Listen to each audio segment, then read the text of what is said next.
Good morning. Dr. Chip Evans here, president of the Evans Group LLC, a full-service consulting firm, 36 years in business, located worldwide.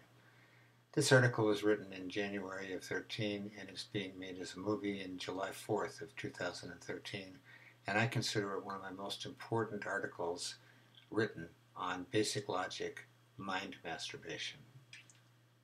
Take a look at your mind. That's how it looks inside. Understand that mind masturbation is a psychological condition that's damaging because it puts people into locked-in roles where they have no practical purpose and they're non-productive and they have no practical thinking. There's 4 stages to consulting and to our logic. Number 1, years ago we think that women actually sat back and sat in their homes in 1880 during the puritanical period and would think through what they would want in sex, and that was a form of mind masturbation.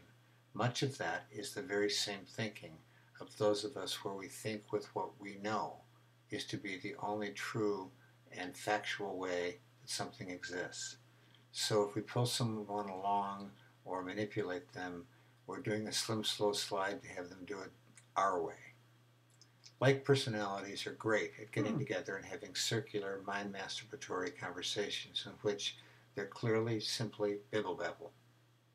I don't mean that in a church or in life or anything. I mean it in straight factual language that they decide nothing and they bibble-babble. They babble their bibble over and over again into the fact that they finally believe the babble, and then they bibble it and make it executionable. Or a company does the same thing. They have a think tank or a discussion group, and the group is necessarily diverse or like, depending on the situation and the type of company, but their goal is to come up with a solution. They end up bibble-babbling, and they end up creating a concept of nothingness and a circle of pain of no answer, deciding nothing.